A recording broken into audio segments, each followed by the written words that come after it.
figured I'd take you with me on a rabbit hunt this morning. And I'm also scouting for deer because I'm gonna be able to get an over-the-counter tag for this unit where I'm at.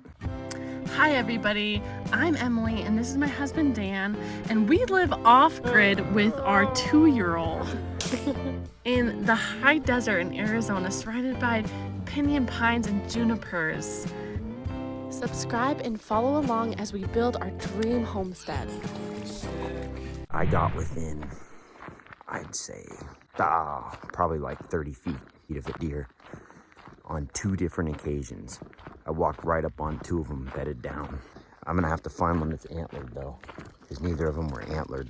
So I'm rabbit hunting, but I'm also scouting this little area. And it just so happens that you're like a natural rabbit dog, dude.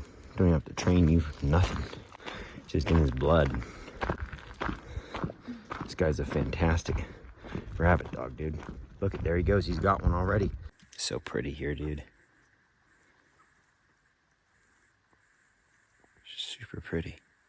It goes deep down in and it gets deeper and deeper as you go. And I'm sure there's a lot of bushes here to forage. I already see that there's some prickly pear right there. So I could eat that. You can eat the pads and you can eat the fruit. And I've seen a lot of what looks like some sumac and some currants, some wax currants and things like that. So there's a lot of stuff here I think I can eat. I just wanted to show you this because how pretty is that? Super gorgeous. Some mullein. It's another one that's edible and medicinal. And me and Emily have had that one. Emily wiped her butt with one time and it got a little itchy, but it's a wild edible plant. And the seeds are edible and super grateful. I think when I cleaned my rifle, it wasn't exactly sighted in properly. So I missed a shot at a first rabbit, and then I got a second one. So super grateful for her. Unfortunately, there's a big male that was right behind her.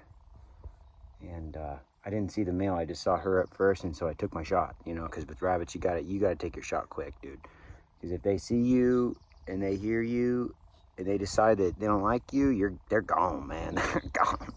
You can try and track them down all you want. You're gonna catch them in these junipers, dude. They're fast, and there's so many thousands of little places for them to hide. So you gotta get out here in the morning. If you're hunting in a juniper woodland, you gotta get out there early. I mean, there's so many places they go in, get out of the heat and stuff, and there's so many places for them to hide in a juniper woodland, dude. And when they hunker down, you can't see them. I was hunting rabbits when I was a kid, and I fucking actually stepped on a rabbit, dude. Stepped on a rabbit. And so, for those of you who don't know how to field dress a rabbit, figured I'd show you. If you have a weak stomach and you aren't accustomed to this type shit, skip ahead a couple minutes or so. Here we go. So the first step was skinning a rabbit, gutting a rabbit. The whole 9 yards is to gut it, in my opinion, because I want to get the guts out of there ASAP. There are about 1,000 ways to do this. This is just the way that I do it. There's easier ways, I think. I saw one guy just like take the rabbit and break the back and then just go like that, and it slung all the guts out of its asshole. I don't know how to do that shit. I just keep it simple with what I was taught. You just take it here, give it a nice little slicer.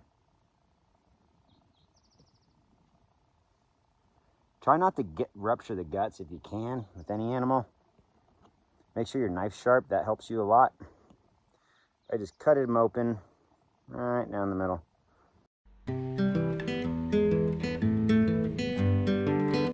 Then, next step is going to be removing the innards. And I just go in, grab it all out, pull it out. I just leave them because something's going to eat them, you know? Something will enjoy them. Think how I changed, how I really don't care if you... I hope one day when I die, nothing's going to mess with me. Hope something gets happy from me. Anyways, got all the guts out. Now, this step is a heck of a lot easier than you have to make it. You know, you can make it hard or easy. I personally just cut a hole right here. Honestly, I'll just leave the skin on this thing till I get home. I'll skin it when I get home. But what I'm gonna do to put it on my backpack, I'm just gonna take this back tendon here, and I cut through it, like that. Take this one, do the same deal, back tendon, cut through it.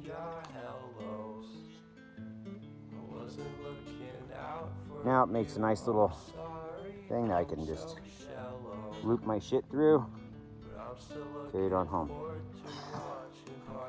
So I'm gonna grab this, just gonna run it through here.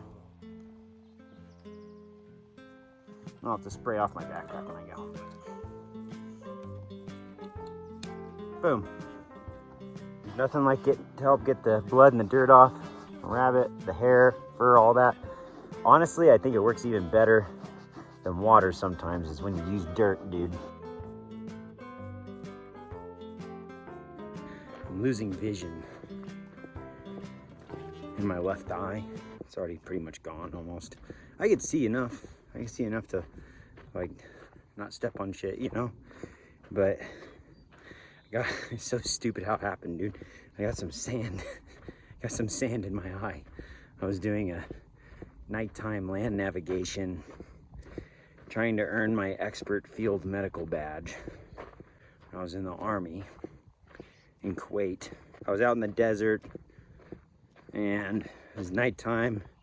There's a crazy ass sandstorm. I ended up I had to take my goggles off. It was at night. I was trying to read a map, a little shitty ass map with a red lens flashlight. Got sand in my eye, dude. Shitty, dude. And I didn't realize the sand slices your eye up pretty bad, but it does. And there's no glasses that correct my vision as it is. So not a big deal. I can drive down the road. I can do what I need to do as long as it's not at night, because I get fat halos around everything. But when it comes to precision shooting, it's not my cup of tea anymore, man. Those of you that don't know, I haven't really talked about my military time that much, but I was an Army combat medic. I was attached with a scout squadron, which is a reconnaissance unit. I gotta be mindful of my visual capacities because I still have them, man. I still got it.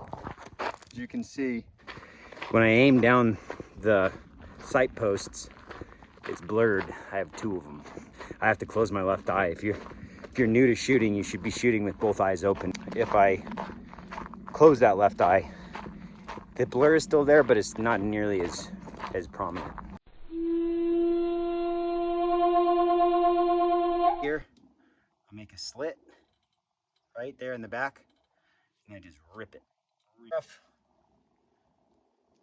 And I'm just gonna cut right here. See? Like that. Like this. Like so. Just pull it off.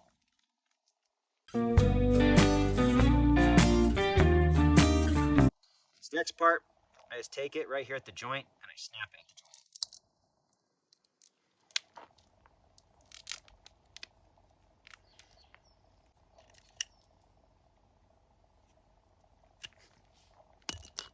What's that?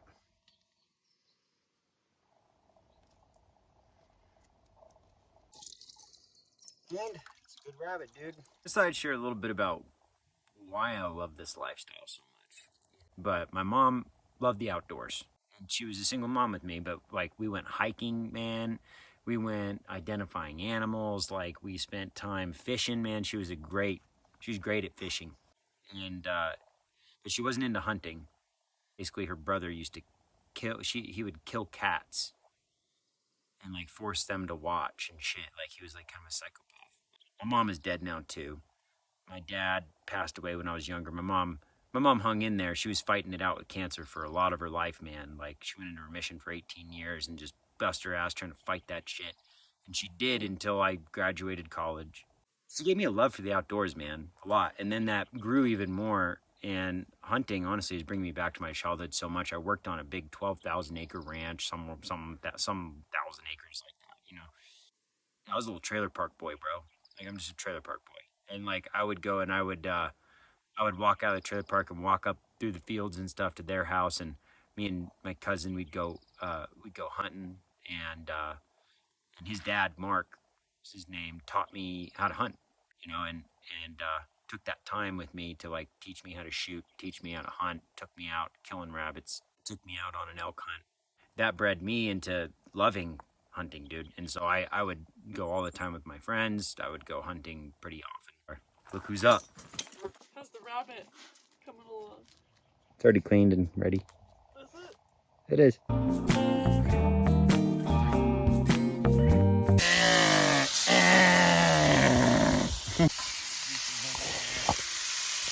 Get these juices in here.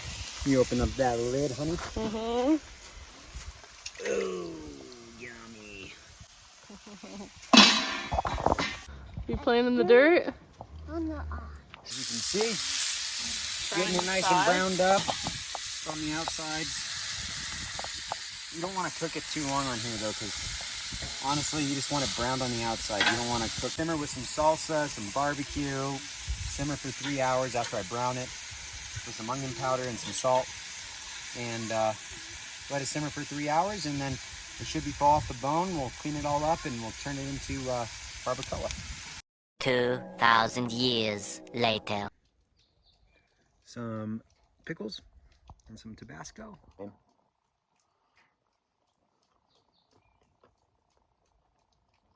Mm-hmm.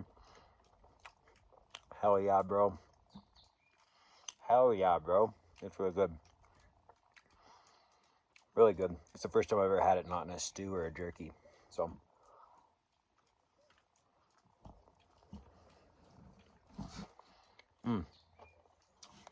The first time I've ever cooked it myself. Bomb, bro. I took the cooking instructions from a dude who has a channel called Catch and Cook California. Cool channel. And friggin' bomb, dude. I just did basically like a pulled pork. I didn't have all the ingredients like he made for his, but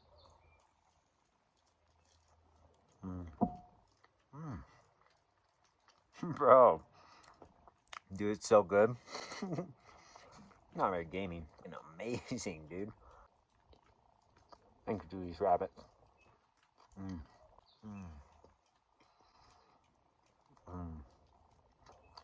Not tough, not stringy.